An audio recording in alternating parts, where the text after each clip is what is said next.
Check one, check two, check, check, check, check. Check. You can hear me? Check, check, check, check, check, check.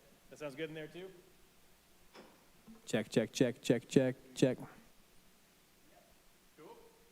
Yeah. Did you text Patrick? No. Oh, I wonder how.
the City Council for the City of Wheat Ridge, Colorado. And before we get going tonight, I'd like to take a moment of silence and remember the tragedy that happened in Arvada earlier this afternoon, and express our condolences and our thoughts and prayers to the families and the community up in Arvada. We're a tight-knit community, and it affects all of us. So let's just take a moment of silence if we could.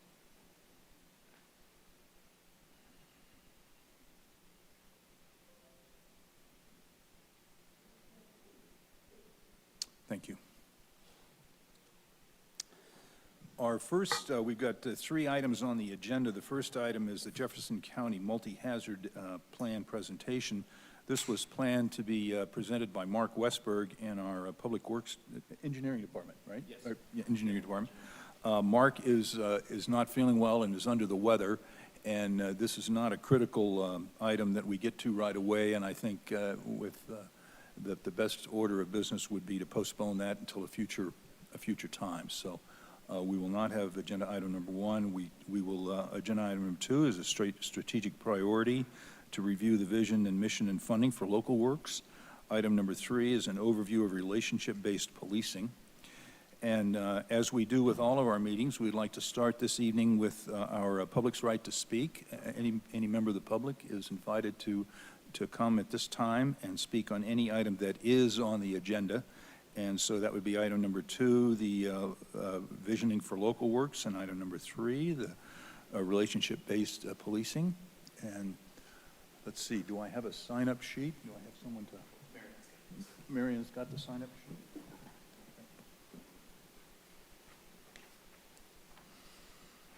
Okay, so we have a speaker. Our first speaker tonight is Guy Namiach. And Mr. Namiach, if you'd like to take the podium and give us your first name and last name, and spell your last name for the record and your address. And you have Guy 3 minutes. Namiach, it's good to be in person, huh? Nahmiach, 3650 Ward Road. You know, so when I bought the Gazette, people were telling me, you're crazy, nobody reads print. And the first, when I bought it, and the first group that came out and supported was Local Works. And Kate and her team were unbelievable. The first week, they were, what can we do? How can we help? What can we talk about? And they have been amazing. So when I saw this on the agenda, I thought I would stop over here and just praise their, thank you. Thanks, Kate, I appreciate that. And really at the same time, and what's interesting about Local Works is they are completely non-political. They are pro-business. They're pro-Wheat Ridge, and they're consistent about that. And then I see Tad that's over here. So I love to also announce that the Gazette and Stylus and Crate has formed a partnership about conversations with the community happening at Stylus and Crate once a month, and all our interviews will be happening at that wonderful place. So thanks, Kate. I appreciate all your help. Thank you. Thank you. That was the only person that I had signed up to speak. If there's anyone here who hasn't signed up who'd like to speak, you may do so now, and I don't see anybody coming forward. And do we have anyone online? We don't have anyone online with their hands raised, so we're going to thank you for coming to speak with us, and we will close our public comment and go to our agenda item number 2. This is the strategic priority for the City Council, is the review the mission, vision, and funding for local works. And I'll turn it over to Mr. Goff. Terrific. Thank you, Mr. Mayor. Is this on? I think it is. Making sure I don't shut us off here. A little shaky here still on PowerPoint presentations, but I think we're going here. So thank you, Mr. Mayor. I'm here this evening to talk about the City Council's strategic priority, local works mission, vision, and funding. I will be doing the presentation this evening, but as Guy mentioned, Kate Cook, the Executive Director of Local Works, is here this evening, so I'm sure she'd be happy to answer any questions that you may have. So I'm going to go through the same format that we've been using for the other strategic priorities. I think this is we're up to 4 or 5, I think, maybe, of our 8. So the other 3 we'll be bringing here at the end of the year. So this item, local works, mission, vision, and funding, was not, it did not come out of the city council survey that was conducted prior to the retreat, city council retreat. But it did come up at the actual retreat as an item for city council to consider. And during the ranking process, it did make, it was ranked in the top 8 priorities. So unfortunately, there wasn't a lot of discussion that day and not a lot of information from the survey that staff can use.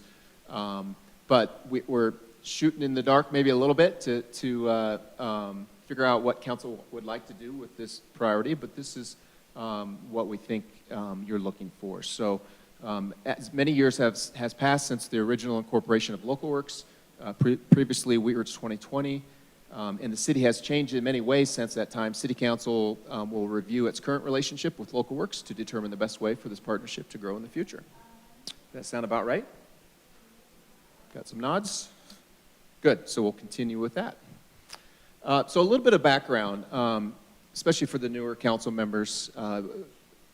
Local Works has originally, as Wheatridge 2020, has been around since 2005. So as I mentioned, a lot has gone on, a lot has changed over those years, and we're not gonna go through everything this evening, but there's a lot of history and a lot of successes that came out of both Wheatridge 2020 and Local Works.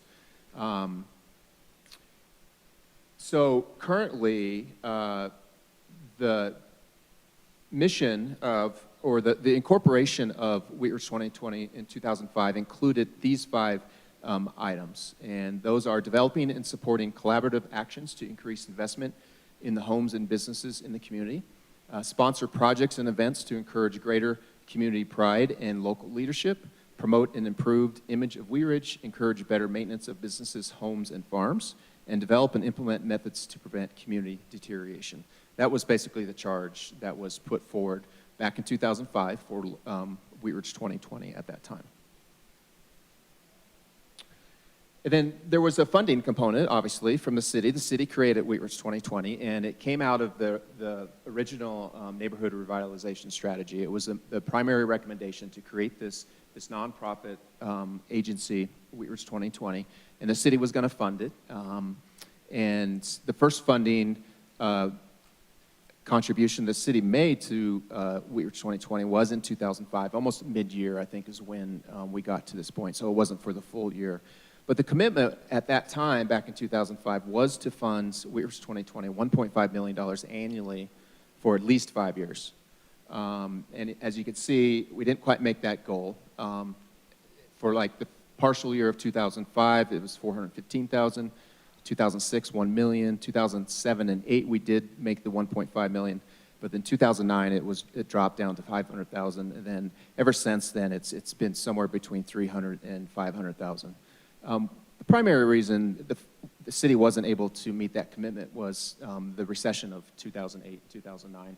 We had a lot of budget concerns and issues, and the funding was cut dramatically, and obviously hasn't gone back to that original intent. So there's a lot of work currently underway with the current organization, Local Works, and we'll provide some details on each of these, but investment in homes and businesses is still a program. Projects and events to encourage community pride and leadership. Promotion to promote improved image of Wheatridge, encourage better maintenance of businesses, homes, and farms, and prevent community deterioration. So the first, investment in homes and businesses. Local Works still has their Building Up Business Loan Program, which we call Bubble. And again, Kate can speak to these maybe a little bit more detail, and I know some information about these if you have questions. The Home Improvement Program, or we call HIP. Some more recent ones, the adaptability loans came out of this last year during COVID, and the city provided through the CARES Act funding. We provided, or actually that was 2020, or Local Works money, right? You used your investment funds. Yes, I'm sorry. They used their investment funds to provide loans to businesses to help them through the pandemic. The Business Reopening Assistance Program was CARES Act dollars that the city received. Local Works ran that program for us to help businesses reopen under all the restrictions that were in place. And then the home rehabilitation and ownership program is a little bit of an older program. That was one of the first things that under Wheatridge 2020 that they took under their wing, was to purchase properties in Wheatridge, basically flip homes and turn them into home ownership. And there was many, I don't know if I have this number correct, but I counted about 42. And a lot of investment in homes, and they were turned over to home ownership. A lot of them used to be rentals.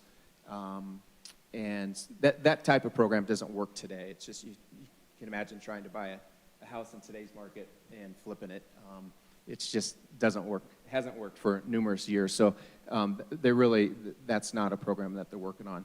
But the bubble and the HIP loan, over the last several years, there's been over $1 million in investment from Local Works into our community from those programs.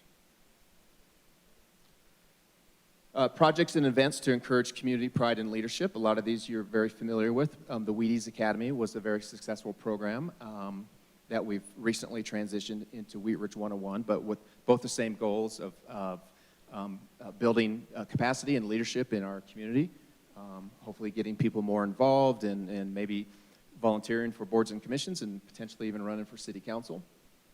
There's really 4 main events that Local Works manages for us: the holiday lighting celebration, trunk or treat, their Criterium, and Ridge Fest. And those 4 have been going on for quite some time. And those really bring a lot of attention to Wheatridge, bring a lot of people into Wheatridge, support our business community. We have Movies on the Ridge. There are Live Local programs and Cruiser Ride programs, again, are both really focused on supporting our businesses, getting people out and about into different businesses that they may not be aware of that are in the city. Fitness in the Park. Chalk of the Town is a fairly new program, which is still going on right now. If you're out and about, you'll see some art out on the sidewalks in front of businesses. And Porches and Patios is a new program that they started really during the pandemic to get people together still in a safe environment at different homes or businesses. Promote an improved image of Wheatridge is another major strategic priority for Local Works. This is an interesting one and unique one and very important one. There's not a lot of bullet points up here, but it's really involves creating this network of individuals in our community through an extensive email and social media reach that has been built up over many, many years. And Local Works uses that to help promote the city as a great place to live, work, and play. They use that to promote local businesses and events and community events and connecting residents in many, many different ways. Something that they're really expanding on right now is a volunteer database of community members to help with all kinds of different things. One of them is cleanup events, which is in reaction to some of the issues we've been seeing the last couple of years on our corridors. But we're hoping that this volunteer database will be available for any type of project or event or initiative that we need help from the community from. So I think it's going to be a valuable resource for us. Encouraging better maintenance of businesses, homes, and farms. The biggest program that they work on in cooperation with the police department is our Traffic, Life Safety, and Crime program. We call it the TLC program. The main 3 events or projects under this program are our community-wide dumpster days and neighborhood dumpster grants and neighborhood block party grants. And I think we had a cleanup this last weekend, and got some nods over here. And a very successful program. It networks the community together. It's not just cleanup events, but it actually gets people out of their homes and with their neighbors, and getting to know their neighbors. It builds capacity and it builds relationships, which is great. Developing and implementing methods to prevent community deterioration.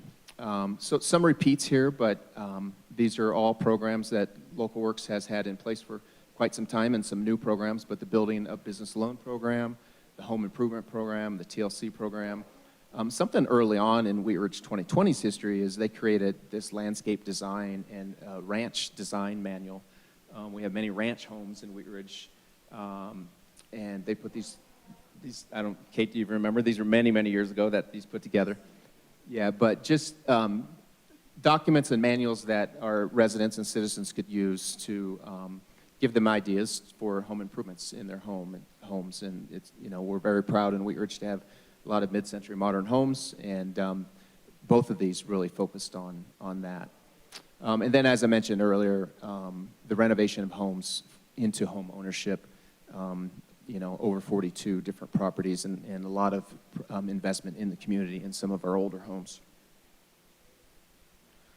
So Local Works recently created a new strategic plan for the next couple of years, as you see here. And they're really focusing on 3 areas: fiscal stability, acting as a community resource, and then also a resource for local businesses. And they have some planned upcoming activities and activities they're already working on under each of these 3 main areas of their strategic plan, but resource to the community. So the Wheatridge 101 program, as I mentioned before, with Mary Ann and Kate working together on this, the city and Local Works, great partnership. We're planning for another fall Wheatridge 101, and very successful one this last year, and it's a really an opportunity. I know a lot of you started out that way. Opportunity to get people involved in our community and to learn about our government, get them excited about projects, and hope to keep them involved in the future.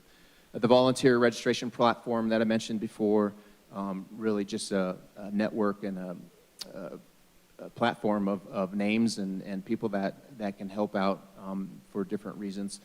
Our community cleanup days, Local Works has them scheduled all summer long. And there's one, just for people listening, there's one this Saturday. So where do they meet, Kate? 44th and Kipling at what time? 8 o'clock. 8 a.m., 44th and Kipling, Shell Station. So if you have nothing to do this Saturday, we'd love to see you out there to help clean up along the Kipling corridor. We'll provide you with all the equipment that you need. And then neighborhood walk. I don't know much about this. Kate can speak to this if you have questions, but something they're looking at, enhancing our neighborhood walk leaders programs and expanded block captain programs. Local Works is a resource to our local businesses. Again, continuing on with the Bubble, the Building Up Business Loan Program, a bridge loan program to help businesses that may have an agreement with Urban Renewal Authority or the city for a TIF or an STEP. Most of those funds are reimbursable to the business if we grant them those funds, and some businesses need the cash right away to actually buy the materials or get the work done. So Local Works is providing a bridge loan program that will help those businesses who may need the money the right away to get the work going. And then once the city reimburses them, they can pay off that loan.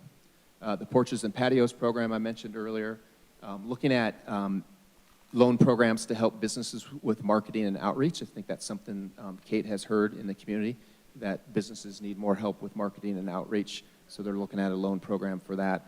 And then reestablishing or trying to build up again a business collaborative along 38th Avenue. If you remember, if you've been here long enough, previous administrations of Local Works and Wheatridge 2020 have made efforts to either create some type of business association or business group along 38th Avenue, and Kate is reaching out again to build those relationships along 38th. And then Local Works is fiscally stable and healthy. They're looking at a lot of different things. Kate and I had a discussion today, and really looking at decreasing the cost to the city for their organization through developing partnerships and increased sponsorships to decrease the cost of community events, streamlining their operations to decrease cost, investing. This is, I think, one of their big items, which maybe Kate should talk about, but investing their reserves into a makerspace program for business entrepreneurs, which would also act as a new revenue source for Local Works. It's a pretty exciting program that there's a Tinker Mill, if you ever heard of that. It's in Longmont. It's a makerspace program that Kate is trying to bring into Wheat Ridge, which I think is a great help with our business community. And the mayor and I met with Red Rocks Community College this morning, and it's something they're very interested in partnering with also, so maybe a good partnership there. And then also, I don't have it here on the slide, but Kate and her board had some discussions during their, I believe, their strategic planning process, and they have a goal of decreasing their budget by 50% over a 3-year period, or at least their ask from the city. They're not their budget necessarily, but their ask from the city decreased by 50% starting from this year's budget. So, and we're working on the 2022 budget right now, and I think Kate is just about ready to submit that to staff so that we can analyze that. And I believe she's submitting a budget that's going to help her meet that goal of decreasing the ask from the city, and then hopefully supplementing that with other resources. So that is where Wheat Ridge 2020 has come, and Local Works has gone and still going, and some of their proposed activities for the year. So with that, we can open it up for any questions that you may have. Okay, thank you very much. We'll open this up to council for questions. Ms. Weaver. Thank you, Mr. Mayor. Mr. Goff, I'm just trying to understand. How the funding was at one level and then it was another level. And I understand that Local Works is wanting to bring down the total ask from the city. And this may seem like a dumb question, but why?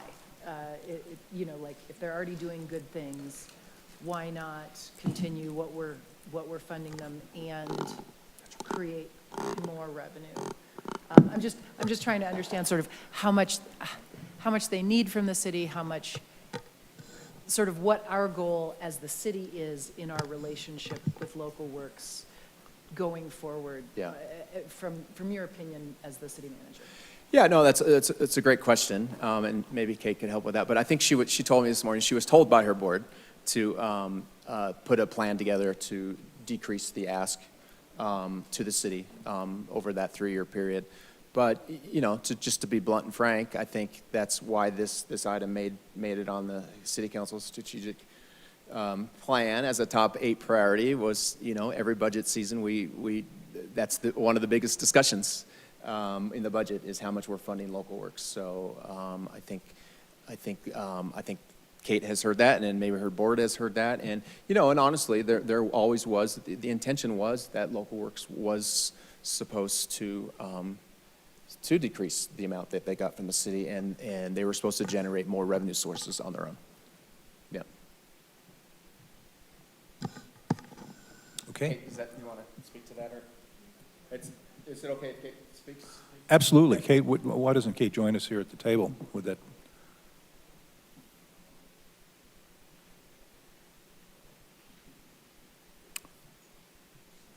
You push the button, it turns green, and welcome. Glad to have you. Kate, Thank you. Kate Cook with the Director of Local Works, so thank you. Thank you. Okay, I missed the question as I was walking up here again, sorry.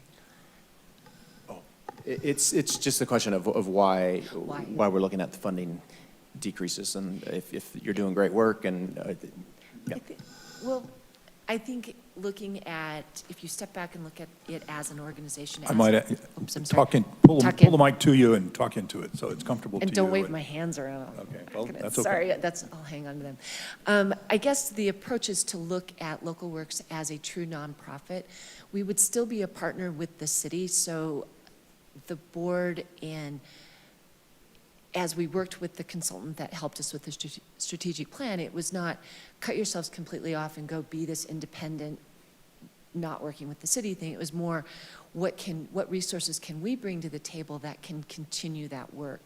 So, for instance, wouldn't it be great if Local Works got to a fundraising place where we could match the generous donation from the city towards the TLC cleanups, because that program is amazing.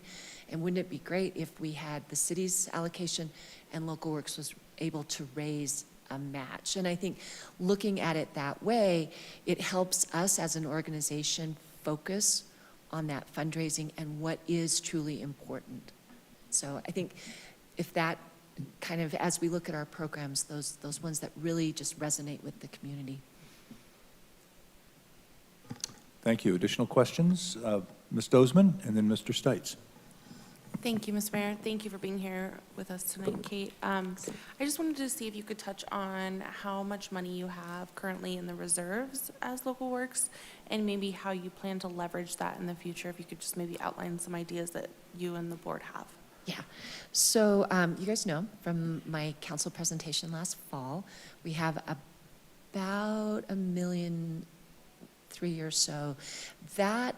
Those funds are the result of the last round of purchasing, fixing, and flipping properties. So that's the tail end of that ability to make that impact in the community. So those townhomes were sold, new homeowners in Wheat Ridge, and then the market's just gone up. So through some leadership changes, the funds have sort of sat there, which is not the end of the world as we sort of figure out what's next. As we went through the art space analysis and really listened to the community about this creative, like how do we harness that energy?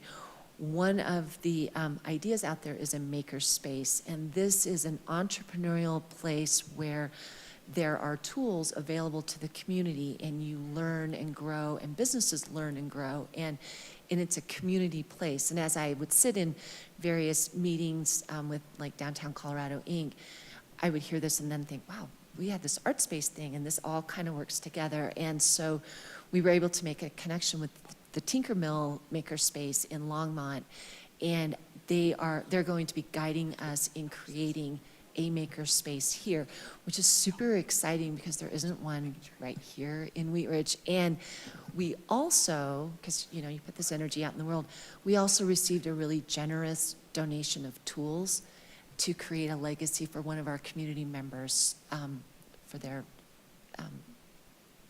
husband who had passed away. So we have some tools, which kind of gets the ball rolling, and now we're setting up this group to really, it's a community-based process. So I can't go into it and say, well, we have to have a printing shop and this shop. It's really community-driven. So the reserves are going to be used to really catalyze that development. So we're lucky in the sense that we don't have to totally fundraise for that, but we're also working with a fundraising organization that can help us find grants and stuff like that, because there is money out there for the creation of these things, especially when you tie it to creating jobs. So if I sound kind of gushy, I get really excited about it. I think it's just an amazing opportunity for our community. But anyway, I will stop. Mr. Stites. Thank you, Mr. Mayor. I guess I kind of have a big picture question, and Patrick, you might be able to answer this better. How does Local Works fit in with the economic development team, like Steve Art, and then how does it fit in, if you looked on the Wheat Ridge Speaks, the comments that were on there, kind of ask, other cities have chambers and things like that, and some of these activities and things that we have going on, other cities do things like that. How are they getting done in other cities without like a Local Works? Are they being done by the city? Are they being done by an economic development team? What do you know? Yeah, I think it's a little different everywhere, and I think we are fairly unique in Wheat Ridge. When we first had Wheat Ridge 2020, we didn't have an internal city economic development team. They were it, and that's why we were funding them so richly at $1.5 million a year, because they were supposed to be the city's economic development arm, corporation, basically. That has changed and that has morphed, and we do now have at least one internal full-time person, and then there's many others in the city that participate in economic development. We have relationships with our chambers and our business associations, and so I know some cities, the chambers, they do more of that. I think they do more of the events and stuff. Ours don't at this point. I think they're doing some smaller things and maybe want to do some more things, but we only, for the longest time, we only had the Wheat Ridge Business Association, and they're more of kind of a networking entity and education for small businesses, and that's kind of what they focus on. The chamber, I think, is trying to get their legs and doing different things, and I know we were talking about, I think they have an event coming up where they want to, they're working on something, but, so it's kind of all over the board, Mr. Stites. I'm not sure if I have a specific answer for you, but speaking of Wheat Ridge, yeah, Wheat Ridge 2020 was the city's economic development arm. We did have an economic development director, but during that, during the 2002-2003 recession, that position and department was let go. And then we did the NRS, then we created Wheat Ridge 2020. They were the city's economic development arm. And then that funding was decreased substantially, and their mission kind of morphed a little bit, and we brought economic development internally more. But we work in partnership, of course, and Kate and her group, they're more of the outreach with the businesses and helping with networking and marketing and anything like that. Local Works is the biggest, I guess, receiver of funds from the city, correct? I mean, other than our general expenses, Local Works is kind of the biggest. The biggest biggest outside outlet of- group. yeah. Yeah, I mean, I guess you would say that. I'm just trying to think, make sure there's nothing else out there that we, as a single entity, I'm assuming, yeah, that's probably the largest. I'm asking because one of the things I hear a lot about Local Works from the citizens is most of them, and me included, love what they do in the community. And I think that, as Mr. Namayash pointed out, and I think everybody else and me as a business owner absolutely love Local Works. I think that that's kind of the marketing arm of the city, and I think whether things are going good or going poorly, you need to continually put money into marketing. And I remember the first thing I learned going to college was, what do they tell you when you go to college? Get involved, right? So the people who are moving in here to the city, we need to get them involved so that we can retain them for long periods of time and they meet their neighbors and things like that. And Local Works does that for us, so I think that's really important. One of my questions is, like with the business district, we have 2 council members and the mayor all sit on the business district.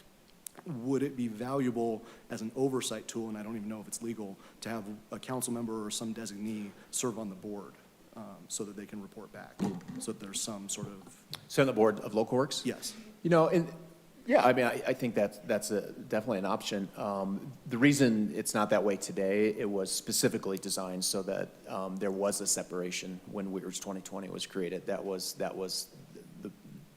the recommendation, that this needs to be an arm's reach, separate nonprofit, so that it's not associated with the government, right? Even though the government was the funder, but that's why there wasn't representation. But I think Kate was nodding her head, but I don't know if it's something there's board has spoken about. But I had that question when I first started with the organization as well, and I think it's definitely, with the changes over time, I think it would be make a more solid partnership. But again, I would have to defer to council and city leadership about that. Mr. Urban. Thank you, Mr. Mayor, and appreciate you being here to discuss everything that Local Works is doing, and I appreciate everything that Local Works is doing in our community. And to Councilmember Stites' point, I would be cautious against us putting someone on the board to do X, Y, and Z.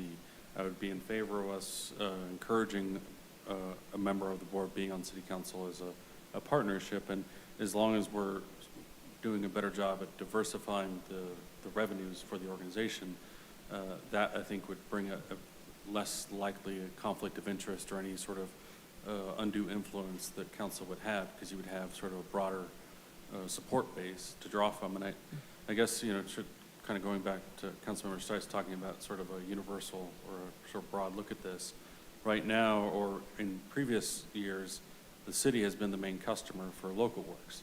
And I've been critical of Local Works in the past, and that is one of the issues that I've seen, is just having one customer. If that one customer goes away, what do you do?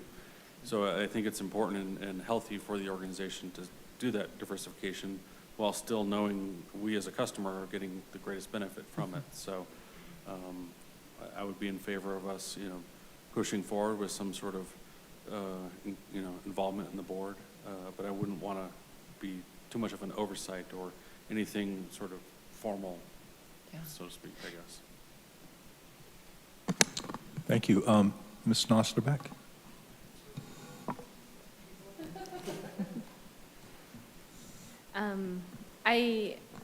I want to also make sure that we're talking about one of the really important components that Local Works has played and also was instrumental in winning the All-America City Award was helping build some of the civic infrastructure where we're encouraging the public to participate in the process, keeping politics out of it, but learning how to access government and how to make those connections between your business and your kid's school and events happening down the street. And because of that component and the connection between community engagement that the city's been trying to do, I am in full support of some kind of connection, whether that's having a counselor sit on the board or serve as a liaison or something between the city. I think that that's a really great place to start to bridge.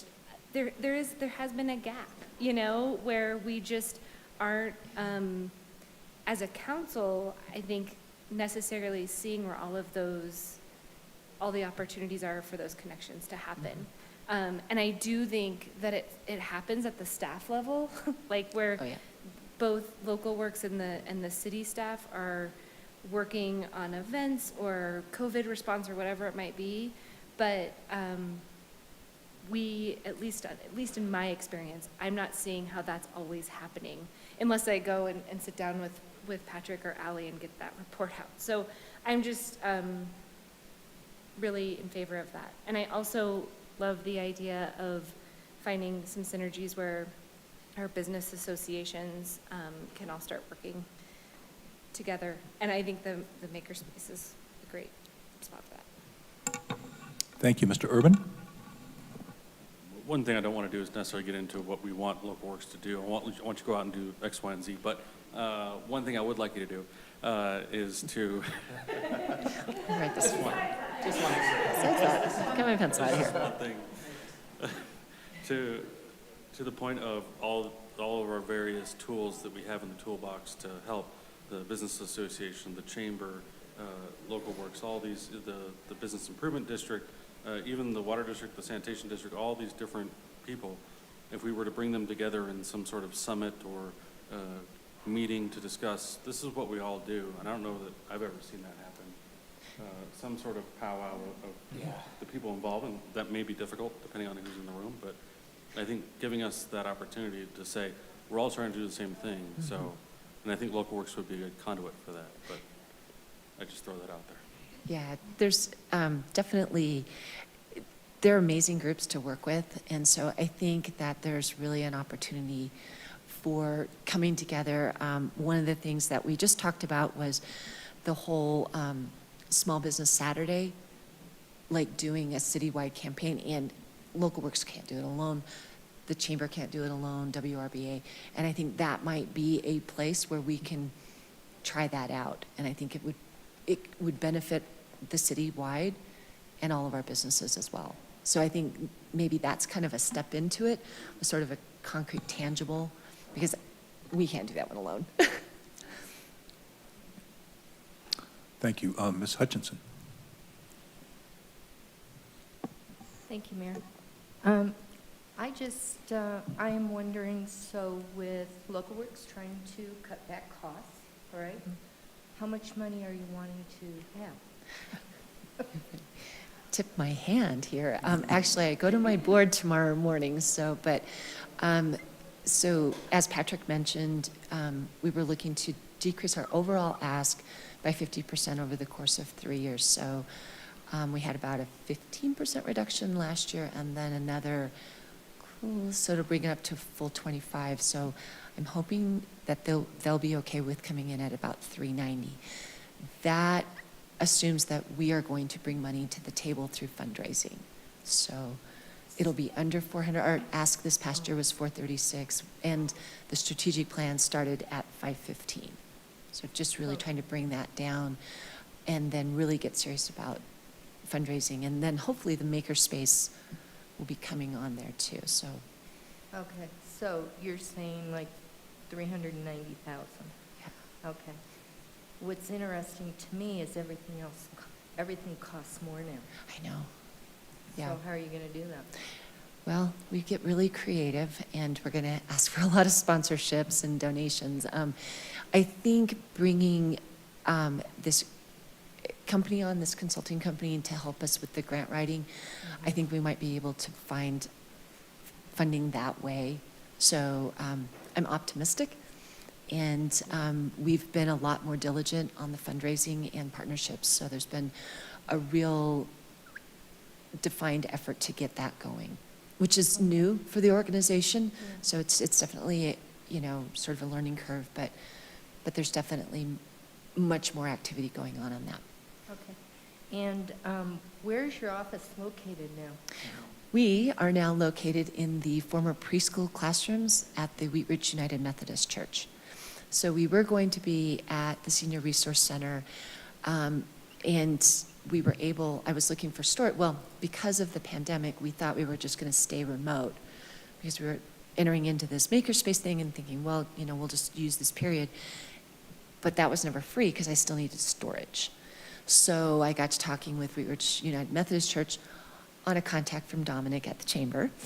And they were like, oh, well, we have this space. I was like, wow, this is a beautiful space. Like, can we use both of them? And they said yes. And so we're there. They're an amazing community partner. So they're also giving their big parking lot for one of the TLC days. And so we're always looking for those types of partnerships in the community.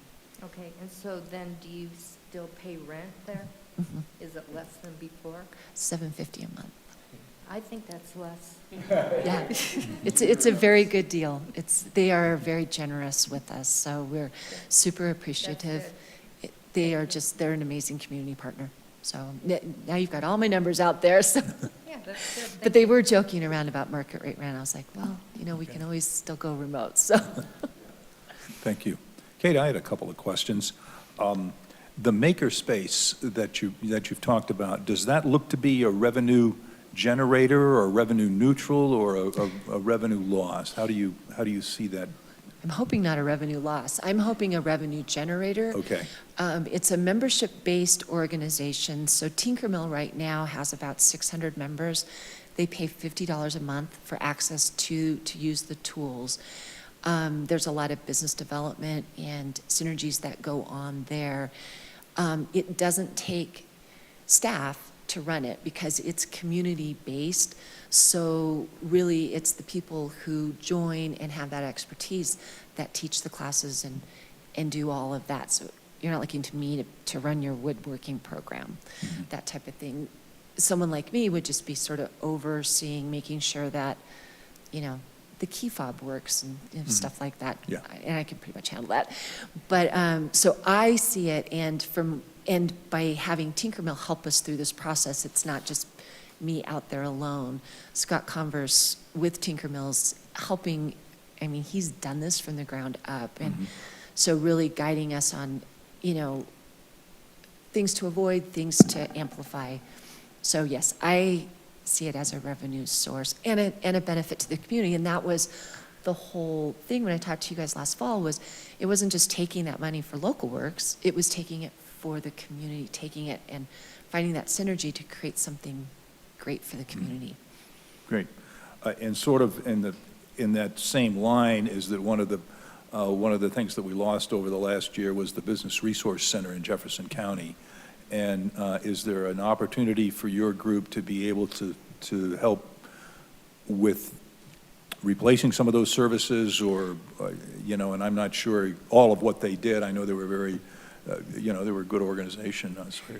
And I think that part's really exciting. And I think that's where you start pulling in, like, a lot of the programming that the WRBA does, and that I know that the county's reliance now is going to be more on the Small Business Development Center, but there's not a place for them out here. So that space could be made available to businesses for them to get those skills, because the SBDC classes are, that's like the top shelf stuff on how to learn to run a business. So I don't see us becoming SBDC professionals, but really making that solid connection with that organization, then also Jeffco Resources. So to be able to sort of funnel those services for Absolutely. our community business. And really connect the businesses with, hey, get a hold of so-and-so, you guys can meet here, do this. And WRBA and the Chamber are doing a lot of that education stuff Mhm. at that grassroots level now. This would be much more targeted, creating that business and entrepreneurs. Thank you. Ms. Hutchinson. Thank you, Mayor.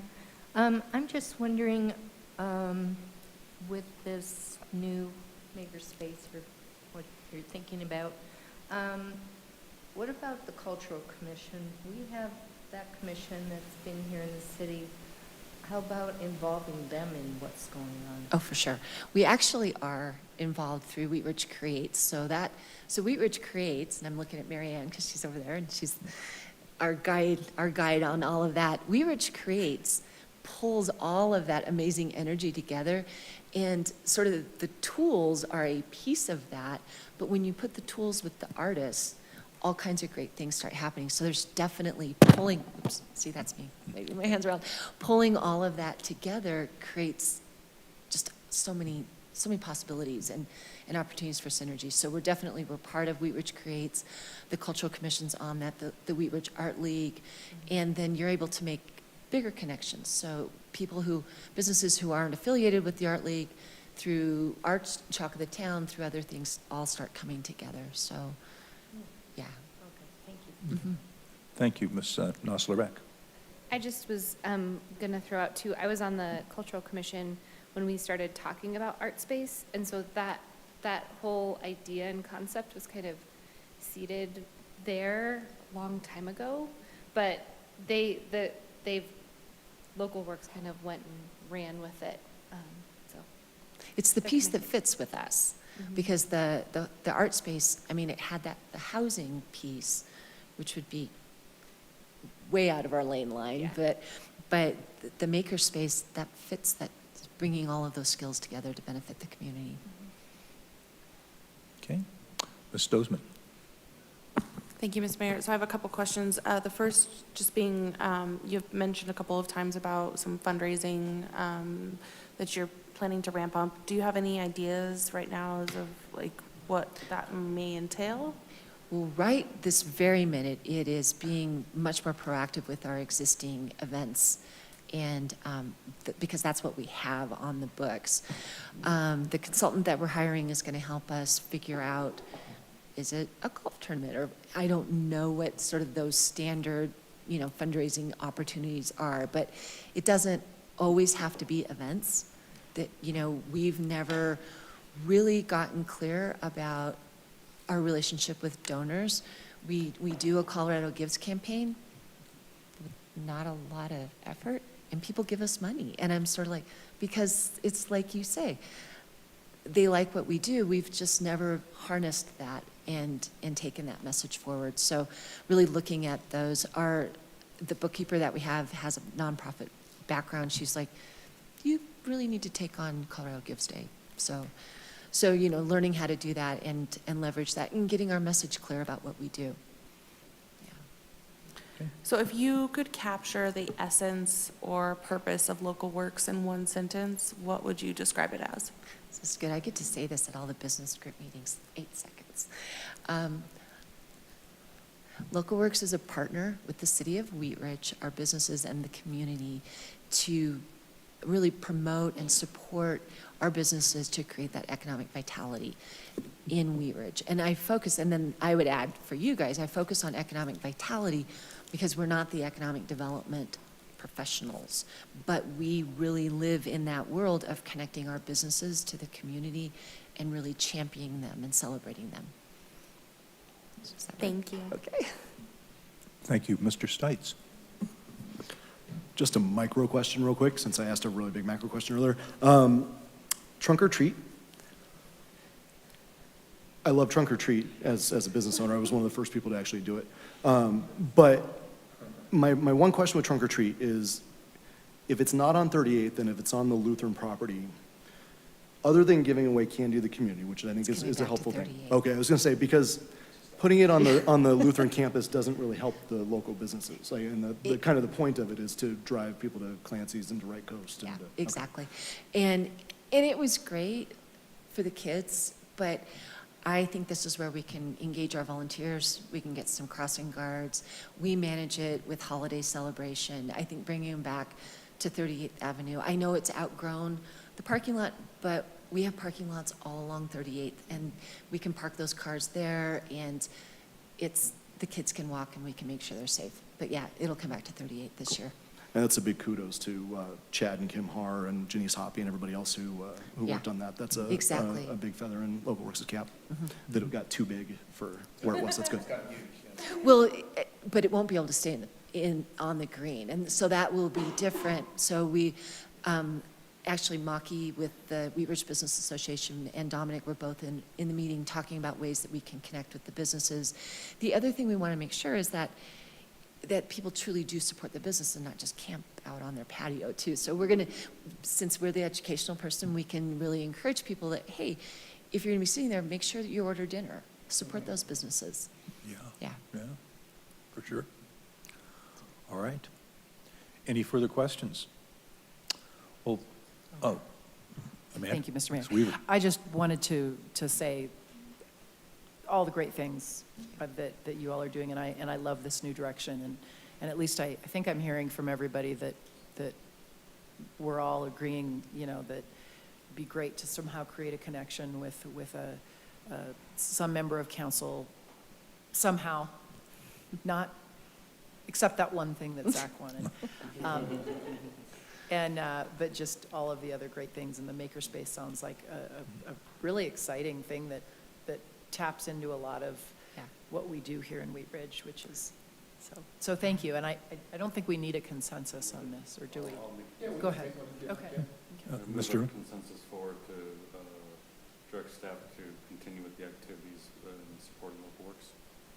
Okay, let's see a show of hands. Well, it's a pretty popular motion there. So thank you very much, Thank you. Kate, for being here and bringing your program, and we look for great things for your group. And, So, and thank you guys for your support. You're just, the community is just really, they are impressed with you as a city council. So it's wonderful to be out there because you do really great work. So thank you. Thank you. Okay. We will move to agenda item number 3. This is an overview of relationship-based policing, and I'd like to invite Chief Murtha to join us at the table, and your staff, whoever you've brought with you. Might have a presentation, Darryl? Yes, sir. I know you've got backup there. Always got backup. That's good. You want to introduce this? Mr. Mayor and members of the council, thank you for indulging me tonight. This is an opportunity for the Wheat Ridge Police Department to give you sort of an overview of what I think is one of our foundational principles and the current direction of the Wheat Ridge City Police Department. My hope tonight is that as you go out into community meetings and you discuss the police department, that you'll be able to talk about your police department and kind of what we're doing and how we're interacting with the community. So tonight I did bring with me back up Division Chief Guadagnola is here. Division Chief Guadagnola teaches this to our in-service and has really made a good connection on this. I will give you 30 seconds so I don't steal his thunder, and then come back at the end to kind of wrap it up, and we'll take questions. But relationship-based policing is the direction of the Wheat Ridge Police Department. Many of you are familiar with community policing. It's been a staple of policing for 30 years, started in the 70s, 80s, and has continued. We talk about it in all corners of policing. We talk about what it does, how it interacts with the community. Relationship-based policing does not take the place of community policing. It merely builds on that. And it does exactly what it says. It demands that we look at our relationship with the community, we evaluate it, and we continue to advance it. I've never thought there was a finish line to creating relationships. Oh, we're done with our relationships, we're good enough. It just doesn't exist. And if the events of last summer haven't told us that we're not doing well enough as a profession nationally, then nothing else will. We think in Wheat Ridge we do a great job, but it doesn't mean that we are going to stop trying to build our police department up and look for opportunities to create greater relationships. So I think if I go any further, I ruin Daryl's presentation. And Daryl has really taught this so much, he probably speaks it in his sleep at home. However, he does a really good job of explaining the differences and why it's important to us, and I'll come back at the end. Well, thank you. As we move toward relationship-based policing, I think if you'll indulge me for a minute, it's impossible to really talk about where we're going without covering a little bit of ground on where policing has been as an industry and where the Wheat Ridge Police Department has been at the time that Chief Murtha arrived here to lead this department. So just briefly, I think everybody's probably familiar with the traditional methods of reactive versus proactive policing, the wait for a call to come in and then go deal with the call and then return to the station versus the proactive targeted patrols and things of that nature. And with the advent of the community-oriented policing, which was a systematic use of partnerships and problem solving to proactively address crime, we had a number of different innovations and different philosophies that came into our profession. And as you look at some of those pictures up there that kind of detail the technology and innovation in policing, we have the cop on the beat with the two children there. And that was at a time long before we had such thing as patrol cars or anything like that. And we'll talk a little bit momentarily about the relationship that officer with the two young children had to have to police effectively in the area where he worked. And with the advent of patrol cars, an officer that was formerly on the beat could cover a lot more ground. They could get a call for service, they could go out, they could deal with it, and they would come back. And that gave rise to what might have been popularly considered as the blue wall, where people didn't know their officers anymore. They just knew that there were these people that were police officers, they were in police cars, but they didn't really have that relationship anymore.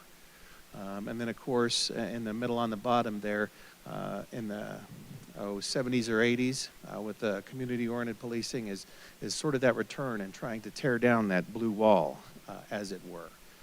The chief mentioned, when did community-oriented policing begin? 30, 40 years ago, I think, is the consensus. But we have to ask ourselves a question, has it been successful? And the answer to that is yes and no. Was it successful in starting to tear down some of that blue wall and some of that culture divide that was taking place when officers were in their patrol cars, just going to calls, just dealing with the calls, and then disappearing back to the station? Sure, it got those officers back out into the community to meet with people. But if it was entirely successful, we wouldn't have the climate that we have today. So, in as much as it has been successful, it also has some shortcomings. In 2015, then President Barack Obama enacted his Commission on 21st Century Policing. And within that commission, there were a number of different law enforcement leaders throughout the country who came together, and really what they were charged with is looking at what does law enforcement as an industry have to do to move forward and be productive in the 21st century? How are they going to be successful? And the results of what they came up with were put into their report, and they really fell under 6 different pillars, and that was just a way to sort of frame out the recommendations of the commission. And one of the pillars was building trust and legitimacy, and beneath that pillar was this concept of procedural justice. And many of you might be familiar with that because where the Wheat Ridge Police Department was when Chief Murtha arrived was where Dan Brennan had taken us, and he was a big advocate of procedural justice, and he brought that in to Wheat Ridge. So real briefly, what is procedural justice? Procedural justice really just constitutes a way for us to communicate and deal and interact with our public in as positive a way as we possibly can. And within procedural justice, there are really 4 pillars that it is predicated on. I think fairness and impartiality are somewhat known to everybody. Voice, in the context of procedural justice, voice just means that you're willing to hear somebody out, to listen to what they have to say, and to have input on whatever direction you take. I think all of us can relate in our personal or professional lives to being subject to a decision at some point that was made that affects or impacts the direction that we have to go, and we didn't have the opportunity to have any input into it whatsoever. And the consequences of that can be fairly negative. With voice under the procedural justice banner, it just simply means that we wanted to talk to people about those decisions before they were made. And if you think of any decision like that in your personal or professional life, even if you didn't agree with the direction that you ultimately went, at least you had the opportunity to be heard. At least you felt like you could voice what you were feeling. And then transparency is the fourth pillar. And we hear a lot today about law enforcement organizations needing to be transparent. And there's different voices throughout the country who clamor for transparency in law enforcement. Well, I can say that this was something that was in place in Wheat Ridge when I got hired here. It was put in place by Chief Brennan. Transparency, you can go to our website and you can see a lot of what we do. We're a very transparent organization. And I will tell you, the relationship-based policing, we're trying to move actually beyond transparency to really what the next level is. And that brings us to what is relationship-based policing. And this was something that was created in LAPD, and I don't want to startle anybody. We're not trying to adopt LAPD methodology. We're certainly going to have a relationship-based policing model that's good for Wheat Ridge, and I'll talk about how we're working on that in a minute. But at its core, when LAPD put this together, what they intended to do was build upon the positive steps of community-based policing in three specific areas. The first was building relationships rather than partnerships. Now, that might seem rather innocuous, but if you think about why partnerships exist for very self-interested purposes. If I want to go out and buy a tract of land and develop it, I might get an attorney, a real estate agent, a builder, and any number of other people, and we could develop a partnership. But we're all interested in that partnership for our own self-gain. And at the time we get done building whatever we're building, that partnership dissolves.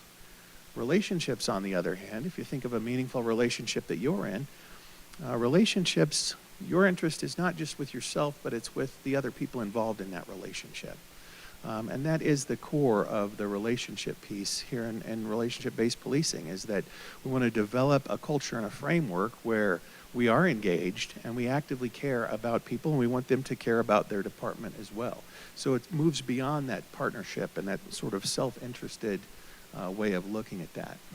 The second bullet point of these three was working in collaboration with the community. Now, I mentioned a minute ago that transparency was one of the cornerstones of procedural justice, and that we are, as an organization, very transparent. We want to move beyond that. We want to be collaborative. Collaboration, if you look at transparency as maybe looking through the window, through a door at people seated at a table, deciding what's going to take place, anybody can look in, and we're transparent. They can see what we're doing. Collaboration, on the other hand, invites any stakeholders who want to be part of that conversation to the table, to have input, to have their input heard, and to have that input be taken seriously and considered as we move forward. So it's beyond just looking in and being transparent. It's offering folks a seat at the table if they want to have one, and to be heard. And then the final bullet is creating a trustive atmosphere between police and the communities that they serve. And boy, if we had any really quick way to do that, I think we could make a lot of money. But ultimately, that just boils down to being authentic and having great interactions, and showing the community that every day we practice what we preach, and we believe in what we say we believe in. When I taught this at in-service, at this point, and this is a very abbreviated version, I asked our officers, so is relationship-based policing going to be the latest, greatest sort of fad in policing, or is it going to be something else? What is it? And one of the things we looked at is, this is Sir Robert Peel. He is thought of as the father of modern policing. He developed the Metropolitan London Police Department, and in 1829 he came up with several principles for policing. And I'm not going to read them all to you, but I am going to read some highlighted versions of these, and I'll say they're not all on here. But ultimately, I think we'll conclude after we go through these that what we're looking to get to is not anything new. It's actually something very old, some principles that he came up with in 1829. The power of the police to fulfill their functions and duties is dependent upon public approval. That to me just means, the consent of the governed. Very simple, very straightforward. In two of his principles, he talks about securing the willingness and the willing cooperation of the public.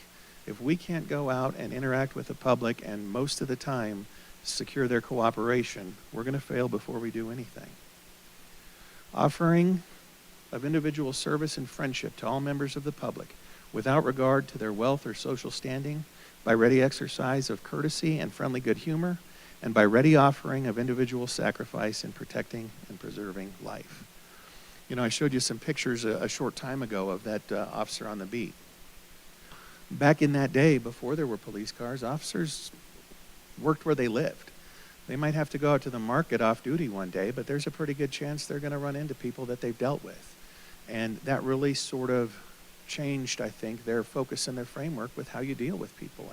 And today in law enforcement, we have officers who live miles and miles away, who come into the city where they do their job, and then they go home. And they don't really have that. And I'm not saying that's a good or bad thing, but what I am saying is back in Robert Peel's day, when the chances are that somebody you might deal with professionally would be somebody you would run into the market, that would drive how you would treat them. That would drive how you would interact with them. And that's something that we're going to continue to try to impress here, is that each of these contacts is an opportunity for a relationship and to develop and build those relationships. To use only the minimum degree of physical force which is necessary. Again, 1829, but how many law enforcement organizations have been in trouble for something that is contrary to this principle of Robert Peel's? The police are the public and the public are the police. And the test of police efficiency is the absence of crime and disorder. So there's a lot of organizations and programs and things that different jurisdictions will do, but at the end of the day, what is the test of police efficiency? It's the absence of crime and disorder. So with that, we then segue in our in-service into talking about how we change an organization. And this is a really interesting one for law enforcement officers because they don't encounter the need to change to the degree that a lot of organizations do. I asked them all if there's a real impetus for law enforcement organizations to change, and well, I get some stunned looks for the most part. Because we just don't encounter that. And the example that I gave them in in-service is, you know, if I ran a taco shop and I came to work one day and going up next to me is a new taco shop that has a better taco and it's cheaper, you know, what's that going to do to me if I don't change? I'm going to be out of business. And getting career officers to understand this concept is an interesting challenge. And I asked them historically, what has been the biggest driver of innovation and changes in law enforcement? And after a short time, I show them two pictures. And I'll offer to any of you, anybody want to take a wager on who these two gentlemen are? Except the chief?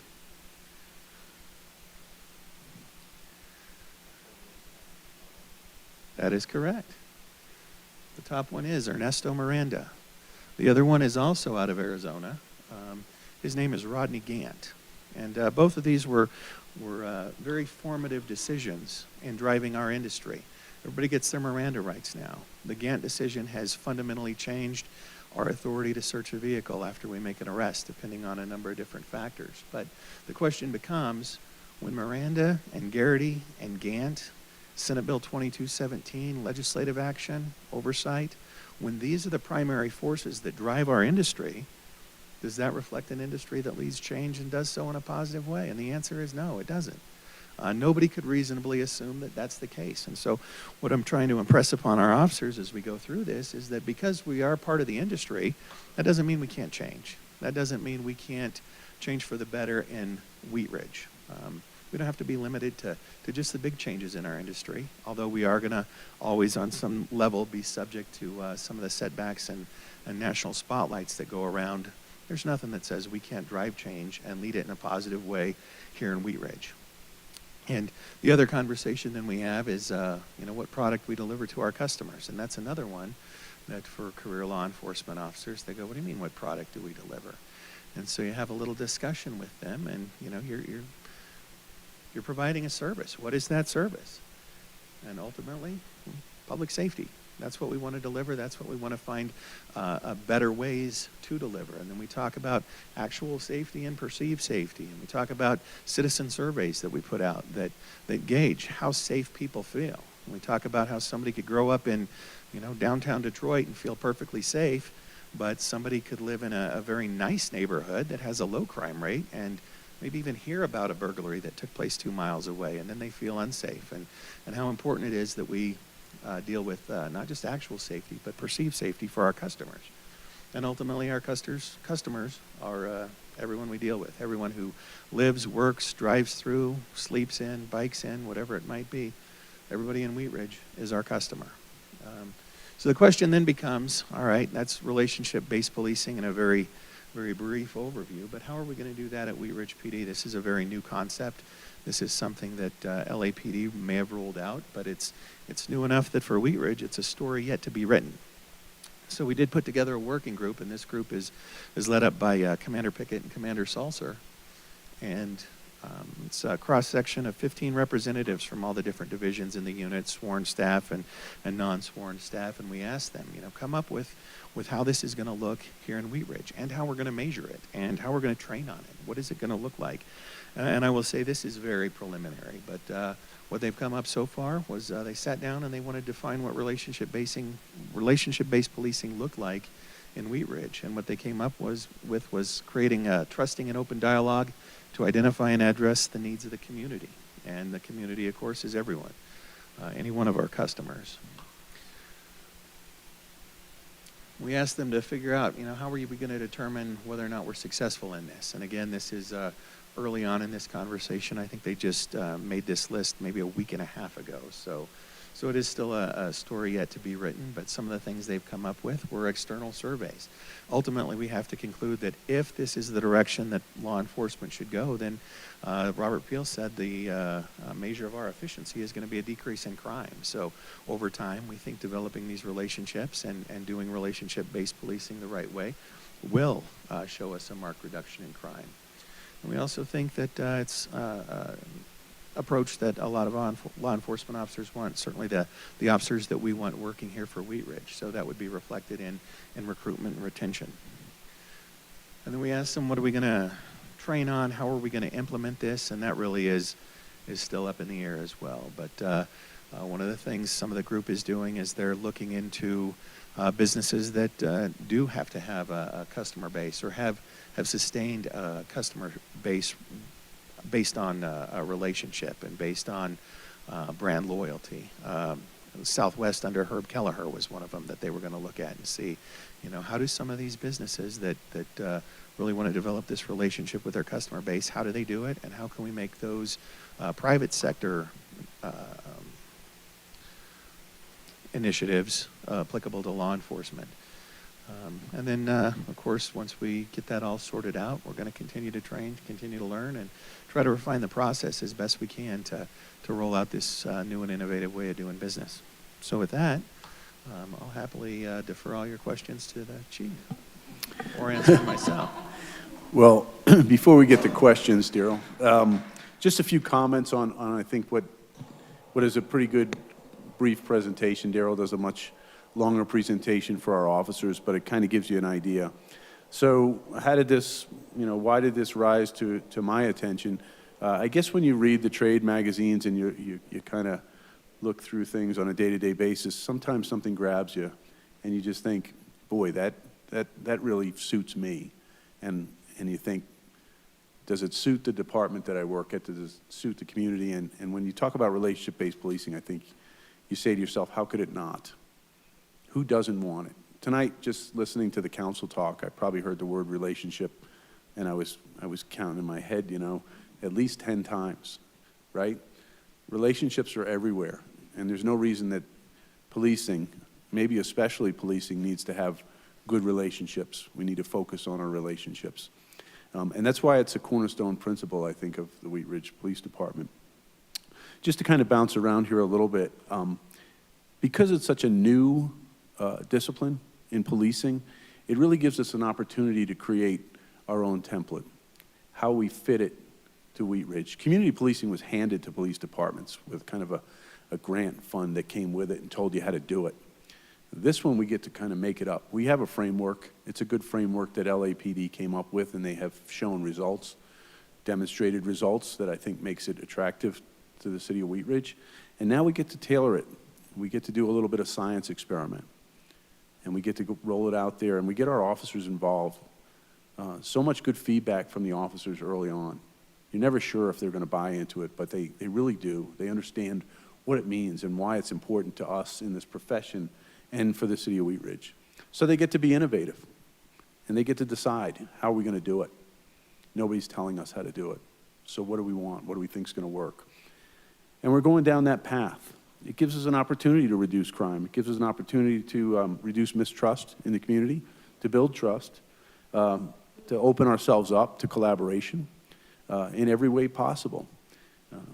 When we talk about relationships in community policing model, a lot of places would look at it and say, okay, I'm going to go and make an arrest on the bad guy, and then I'm going to go over and talk to the shopkeeper because he's a good guy and develop a relationship or collaborate with that person. And that's really two distinct styles that people threw together and they didn't understand. I think what relationship-based policing does is it says every interaction is a chance to build a relationship, even if that interaction is in the worst scenario. I say that to say I've asked officers at in-service and many other places, have you ever arrested somebody and had them thank you? And it's a great tell of the Wheat Ridge Police Department because almost everybody has. And it's a weird thing to say, but when somebody thanks you for arresting them, it really makes you feel like you have done your job at a level that maybe you started this profession at thinking you were going to get to. So many people have said, look, I needed this, or this was the right thing to do, or you treated me with respect. So when we talk to officers, we don't talk about going and finding the person who's already happy living in Wheat Ridge and happy with our services. We talk about taking bad interactions and making them palatable, making mediocre interactions better, and making good relationships great. So it's not one versus the other, it's ongoing. It doesn't require a commitment to stop what you're doing and go and find somebody to talk to. They're right there. We're on calls all day. We're a busy police department. So when we talked about how this fits with the City of Wheat Ridge Police Department, we know we're busy. But we also know that we can take a minute or two to try and connect with somebody, learn something about them. And maybe if we have to interact with them again, it's going to be better. If not for me, for the next officer. And maybe it's going to be good enough that that person gets redirected off their path. So many times in my career, and I'm sure Chief Guadnola's, you got to know people to the point where somebody on your department would call and say, hey, I'm down here with so-and-so, and she's having a bad day. But I know you've got a special connection with this person. Can you come down and help us out? And sure enough, you'd go down there, and it was almost like you were a whisperer for that person. And it wasn't always the case. Sometimes somebody else had to come and talk to somebody for you. But that's sort of where this foundation comes from, where you start to think through, hey, you know, if we have that kind of relationship, we're going to avoid using force. We already don't use force very often. We call it response to resistance because that's really what it is. But in the general vernacular, we talk about use of force. We don't want to use force. It's ugly. It looks bad. Even when it's justified, we don't love what it looks like. So the less we have to do that, the better off we'll be. And while Wheat Ridge could sit back and I think we could say, look, under Chief Brennan, we got to a really good place. And we do really good work. The community seems to really like us. We could live on that. I could live on that until you decided to fire me at some point. You get a couple of years out of it. But it really wouldn't leave much of a legacy behind. And I'm not about legacy, but I'm about moving forward and trying to get this department to constantly look forward. And I think this is the way to go for us. So as you go out and you talk to your community groups and they say, well, what is, you know, isn't community policing, relationship-based policing the same? I hope what Chief Guadnola has told you demonstrates that there is a difference, and we're trying to achieve that. I hear that from young officers who talk about relationship-based policing in a way that I didn't think they understood yet, and they connect to it. We're in the process right now of interviewing for new hires for the Wheat Ridge Police Department, and it's amazing how many come in because they gravitate to the not only ethical and moral compass of the Wheat Ridge Police Department, but they read about relationship-based policing and they're intrigued. They think that matches what they want to be. And these are great people. I am stunned at the people who are walking in our door right now when my peers are concerned that they're not going to have enough people in their classes. And I think we should be proud of that. And I'm not saying that's all relationship-based, but it's interesting that they all mention it and they talk about it. Recently, we had our promotional process, and we challenged some of our commanders to come back and talk about relationship-based policing. As a matter of fact, I think Chief Guadagnola stole half of his slides from some of those presentations. Sorry, Daryl, I had to. More than half. Yeah. But what I took away from that was in the debrief of how the commanders did and how some of our other folks did in different processes was just this truly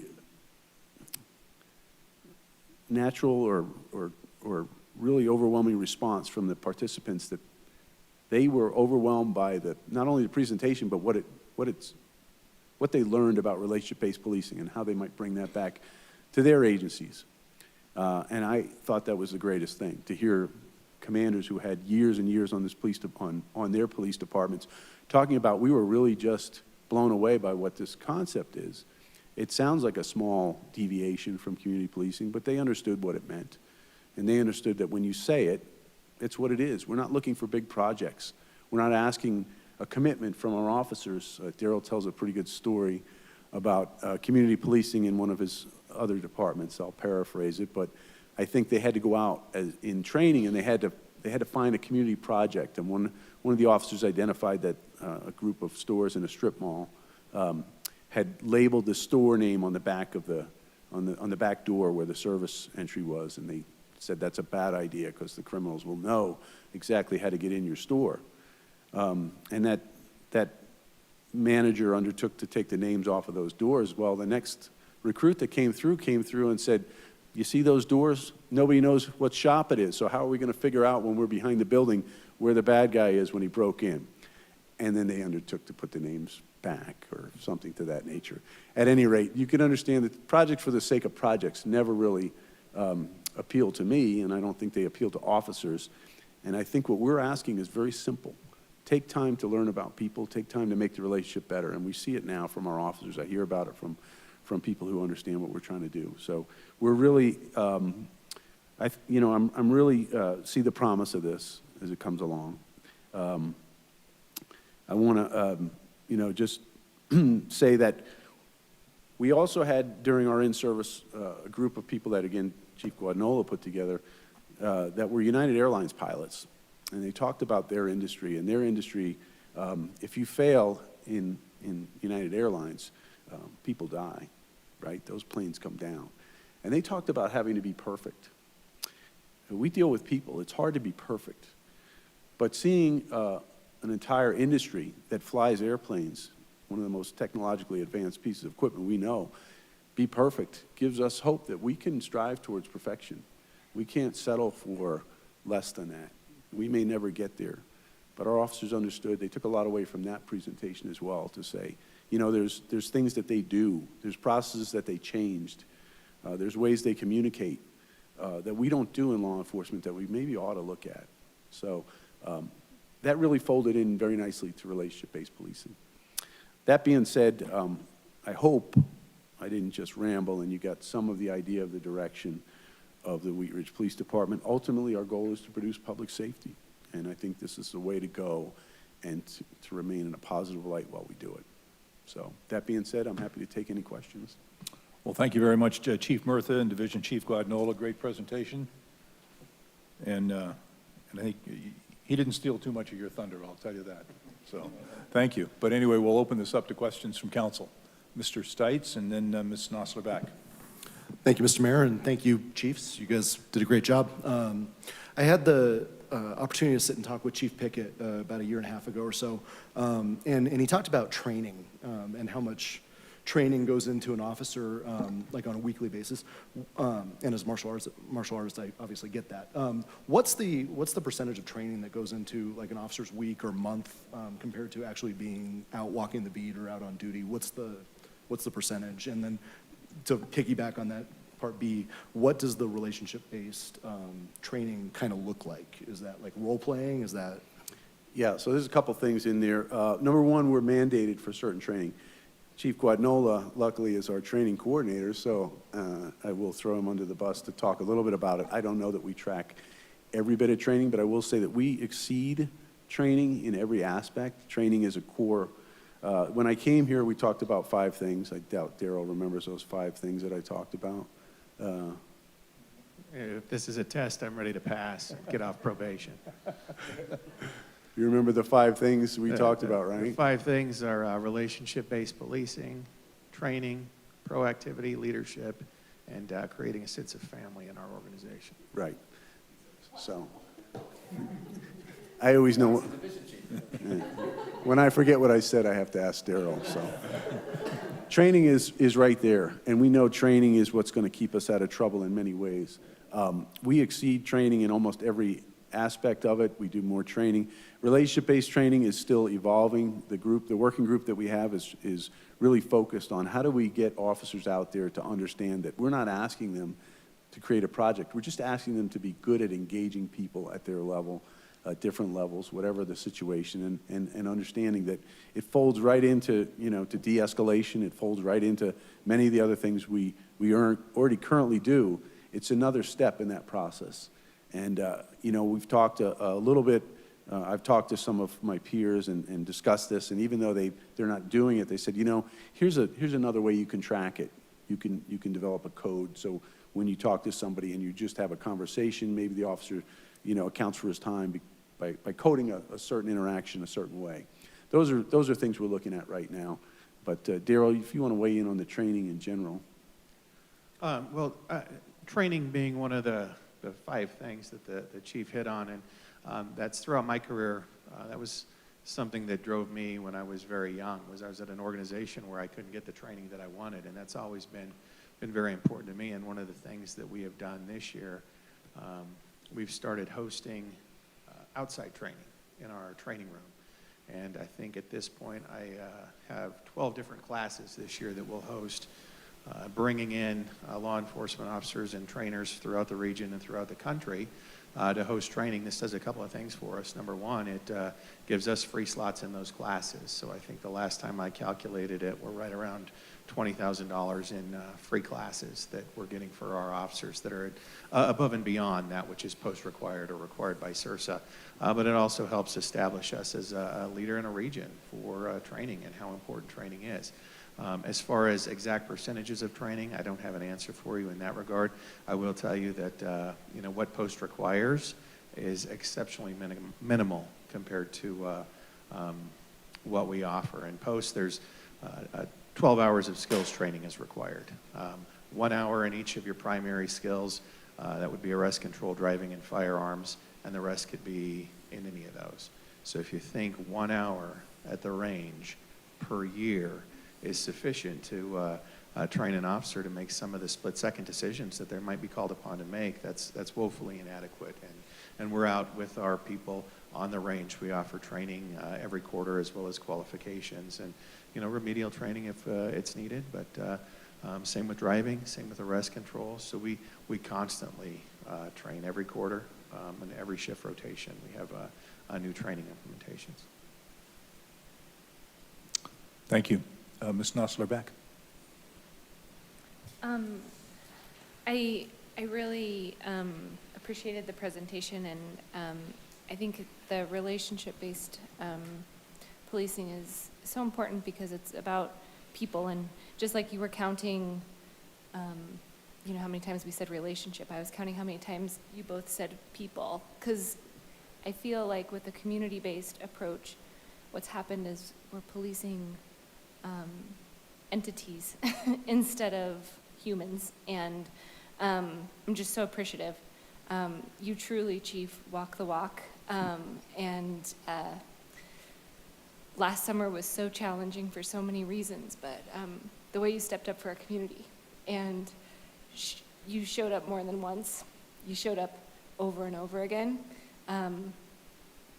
Luckily, our community is gonna know what this means. You're the definition of relationship policing, so thank you so much. Well, I appreciate that. I think that's a great compliment, and it really, in my mind, it compliments all the men and women who show up every day and do this work to make me look good in your eyes. I'll take it when it comes to budget time. Well, and I will say, just to take away from some of that, also some of your officers who showed up and walked that walk with you, It was incredible. So when I say you, I mean your whole team. And so that's one piece. I do have a question. Okay. And the question is, so this has been rolled out, like, is there a point when we say, okay, we are now a relationship policing based, you know, Yeah, that's, like, is there a time when that's what we are? it's a valid question, and I think the rollout is really, you know, I used to work in the restaurant business, so we used to roll out lots of things. The mayor might be able to relate to me. And we probably had a better plan than COVID allowed us to when I got here, and I had a playbook, as I told Mr. Goff. I kind of threw that one out the window because I thought we had to go in a different direction just to survive COVID and survive social justice and keep everybody, you know, keep everybody focused on our mission, which, you know, really changed dramatically. So forgive me for saying that, you know, we didn't make a clear break as I would have liked to say we are not a relationship-based policing organization. I like to think we are now, and I only say that because of the feedback that the officers have and the way they go out and talk to the community about it. However, I will say that, you know, the training and the tools to measure it are really going to be necessary for us to know that it's working. So while I can say that I think we are relationship-based policing, I can't say that we are doing relationship-based policing until I have good, solid feedback. So this rollout, while not perfect, is happening because it needs to happen. And I would say, in my mind, yes, we are relationship-based policing. There's no doubt in my mind that we are, but I can report to you with a more definitive answer that not only are we relationship-based policing, but it's working. And that's where I want to get to when I give the next update. Cool. And then also just neighboring communities or other municipalities within Colorado that are doing this. Are there other ones, or is it us in LA? Well, there are other agencies that are starting it right now. I believe there was one in the Carolinas and one somewhere else, but LAPD is you know, they are the big stick, right? They've been innovators for a lot of years. They certainly took their lumps around, you know, some of the issues that happened in the 80s with the King verdict and those kind of things. But they still are an innovative group, and there's a lot of chatter about it right now. But you know, I jumped on this very early, and you know, luckily the staff was able to see what I was talking about, and they jumped on it as well. We are groundbreaking. I think that, you know, if we pull this off in the way that I think we're capable of, we are going to be leaders not only in Colorado but in the region when people look to what's the next great thing in policing. And I don't do this just to be just to say we've created a name for ourselves. This is the right thing to do, and I think people will easily fall in line with that. But to answer your question, no, it's not. But I can tell you, I think it will very soon be part of the nomenclature we use in lieu of community-oriented policing. Yeah, and I think it's great for the recruitment and hopefully the retention piece of it too. So thank you so much. Thank you. I was just going to comment on your first question, council member, and I told the chief this the other day. I had one of our finest young patrol officer visit me at my home, not for any nefarious reasons, just this last week, I think, and I couldn't get him off my front porch because he just wanted to talk, and we were talking about relationship-based policing and how important it was to him, and it made me feel that, I mean, it's being practiced, and it was such a good feeling. And seriously though, he was like, you know, it's like, I know you don't need to build a relationship with me, but he was practicing it, right? And it's like, okay, well, you can go now. There's probably something else you need to work on. And so it's hitting home, definitely, with, you know, at least that one officer, one of our young ones, and so it was pretty cool to see. Mr. Urban. Thank you, Mr. Mayor. To that point, I think as I'm looking at this relationship-based policing model, it reminds me a lot of running for city council, because we had to go to everybody's porch and everybody's door, knocking on people's door, building those relationships. And so running for office is one thing, winning is a different thing. So I think that, as you mentioned, trying to build the metrics and trying to understand, how do you judge this or how do you look at the performance, there's really two sides of it. One is the steps or the interactions that we have, and the other side of it is the performance. Like, what does that actually result in? So, do you have any ideas about the physical metrics? We're going to meet with 3 people today, or knock on 7 doors, or have this many interactions, and how do we track? You mentioned the coding of sorts, but how do we track that? Yeah, that's how some people are talking about it right now.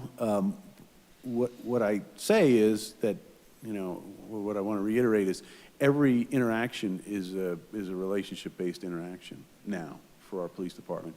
And just something Mr. Goff said, we have a very young and impressionable group, which, requires a lot of Daryl's training stuff, but it certainly gives us an opportunity to tell them what we want policing to be. So as far as the metrics go, I think, a lot of it will be community follow-up, community service, trail audits. We'll get a lot of that. We'll look hard at the stats to see, hey, are we, if Chris Murtha is a chronic criminal, is he still a chronic criminal? Because we've been out there, we've interacted with him enough. Right. And maybe that's just the type of person I am. Maybe I'm just, hell-bent on burglarizing houses. But those people who are on the bubble, if we can take a few of those off and find examples of that, I think we'll be able to tell ourselves that, hey, connecting with this person and ultimately wrapping around some services for them is part of relationship-based policing. It's in some ways similar to the way our homeless navigator works. We don't just say hi and move on and say we've got a good relationship. It's, hey, now I know this person. Now I understand what Chris Murtha's problems are, and I know why he does what he does, and maybe we can save ourselves a little bit of time and money for the city by getting him to do something more productive with his time than what he does. So we're looking at that. I think it's really the biggest challenge to this whole thing, because relationship-based policing is a philosophy. It's not a tangible. It doesn't say, if we created a program, and I've created many programs where we're going to go out tonight, we're going to do a statistically driven traffic initiative. I want everybody in here to have 10 stops. That used to be the way business was done. And, you can argue the merits of that, but I can tell you of those 10 stops, usually 10 of them were kind of PO'd that they got stopped and nobody explained to them what the heck was going on. So if we have 3 traffic stops and we still issue 3 citations, but we talk to those people and explain to them and maybe knock them off that bad behavior, I consider that a bigger win. So it's not going to be measured very conventionally in those ways.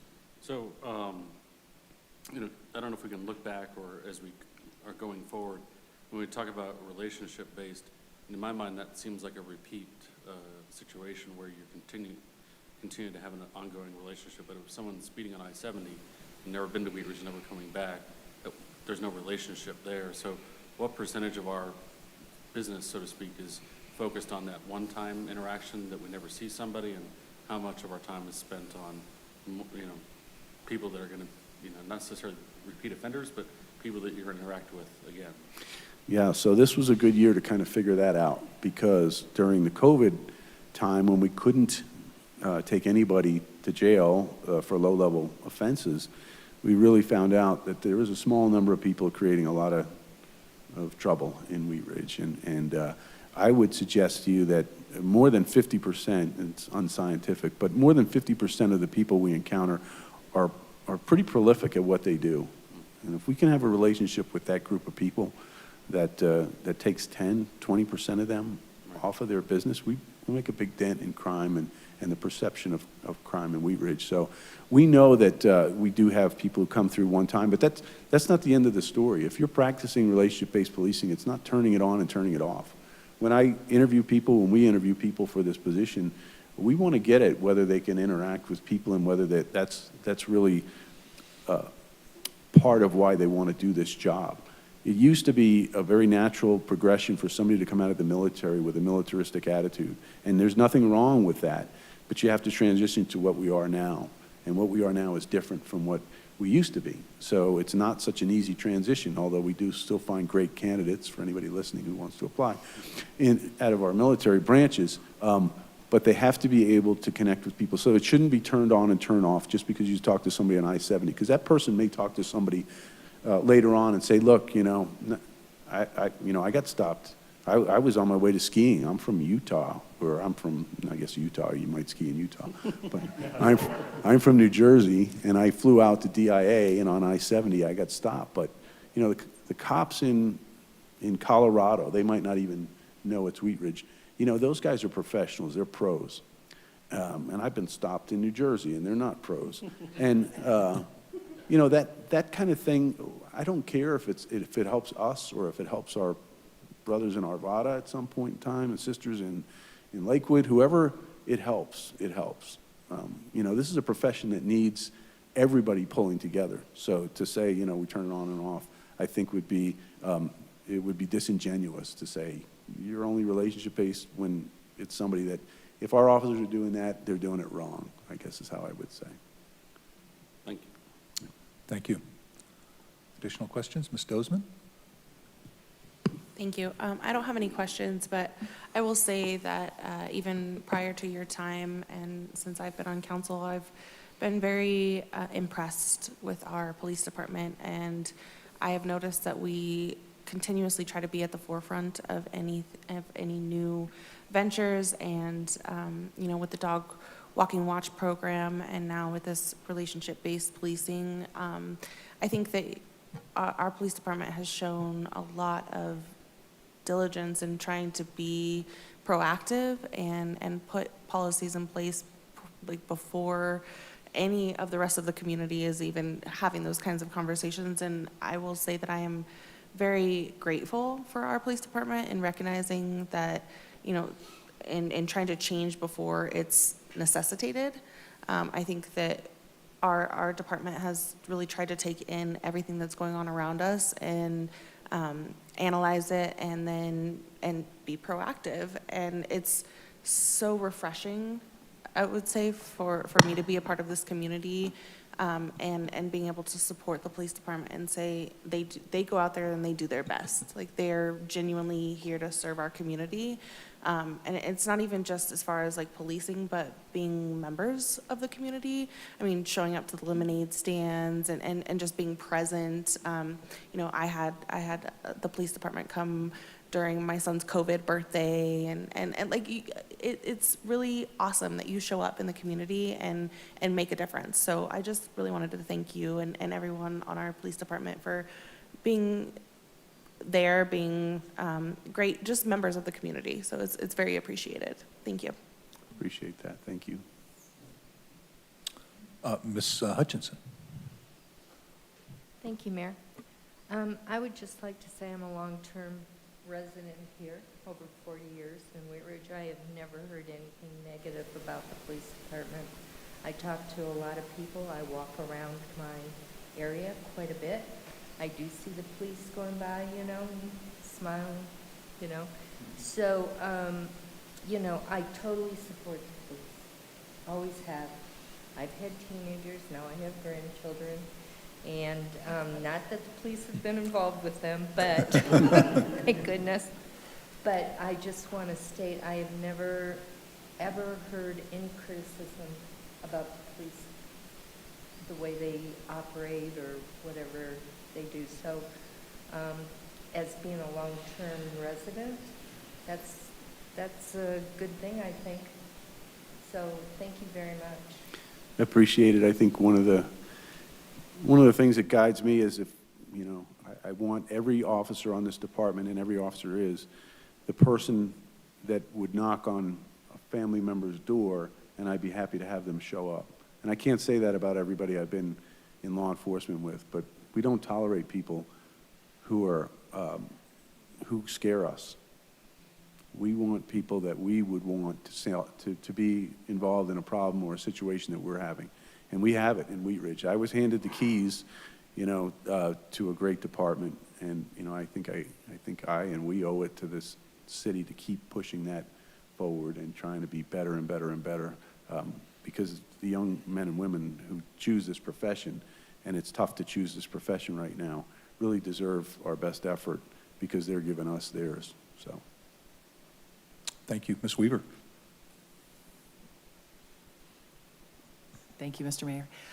I, too, just want to echo a lot of the comments. since moving to Wheat Ridge, I have had nothing but really, really positive, minus the weeds and a few things like that. But no, overall, maybe it's just the fact that I was born a 6-foot redhead, but I had not had terribly great interactions with police up to this point in my life of moving to Wheat Ridge. And I want to thank the department as a whole for just all the things that you do regarding public safety, but all the other things that you do too, that you come out and walk with goats.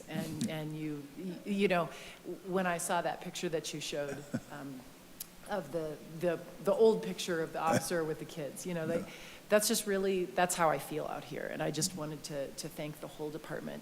And Chief Murtha, I wanted to specifically thank you because these were terrifying times in this last year. And the statement that you put out, I have read and reread many times, and I thought at the time I didn't know you very well, and I was so proud of what you wrote, and so proud to be a part of Wheat Ridge, and I feel like that relationship-based model came out in that, and I think many of us were just terrified to respond, and you unfortunately had that job that you had to respond. You had to put something out there. And I just want to thank you for looking it in the face and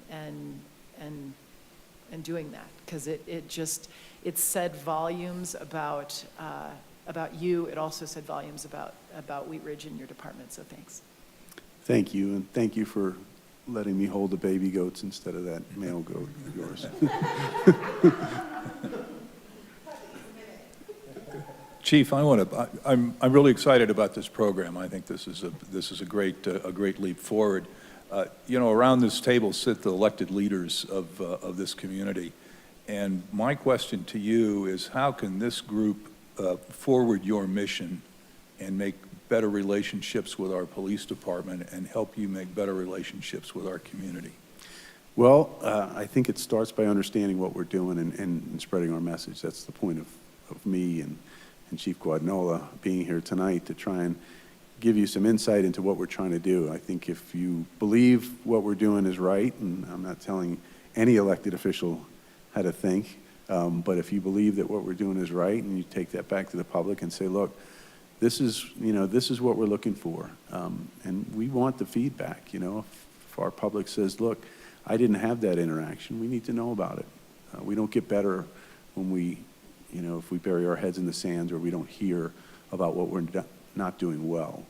So if you're the eyes and ears, I've gotten to know so many of you so much better over the last year. I feel like I'm among friends, mostly friends, I guess. I feel like this group will tell me now, and I know that's hard when you start a relationship to say, I'm going to tell the chief that somebody didn't do a good job. I don't know if I want to start that off, but I feel like everybody here is willing to do that now because they know what the goal is and they understand what we're trying to do and accomplish. And, aside from, making sure our budget's right, I'm kidding. I've been blessed with, support, with forward thinking. I mean, body-worn cameras were, probably a difficult fight for this group and those of you who were here for that, and yet that's what everybody's doing now. So masks, I watched you go through the mask battle, and yet that turned out to be the right call. I'm really privileged to, and I'm not just saying that to garner votes, because I've gotten enough votes to be elected chief. But I think you guys are really supportive, and when I ask for something, I really don't want to abuse that privilege. I only ask that you go out and you tell the people what we're trying to do and see if that's what they want, because that's what we hear. Thank you. Any further discussion for the chief and Division Chief Guadagnola? Great presentation. Thank you.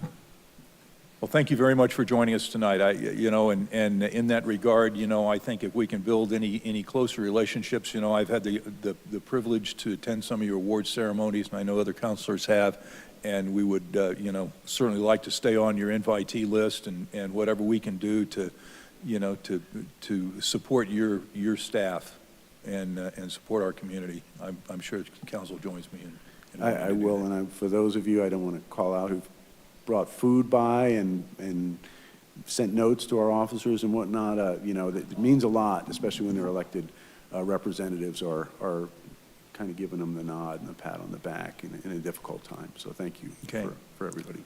Well, thank you very much. Appreciate you coming.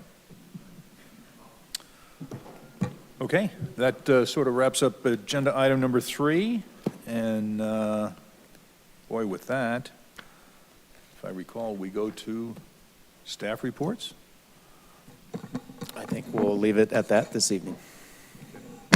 We will go from there to elected officials matters. Is there any reports that anyone would like to? Ms. Weaver. I just wanted to thank everyone who came out and walked with goats and helped and wrangled, and just really appreciate the city participation from the police department to Parks and Rec, and we had a good time. And I may have thrown some baby goats at the chief at some point. So. All right. All right. We will be back here a week. Oh. One more? Yes, Oh, we boy. have the Regenerate Wheat Ridge program is starting its first class on soils.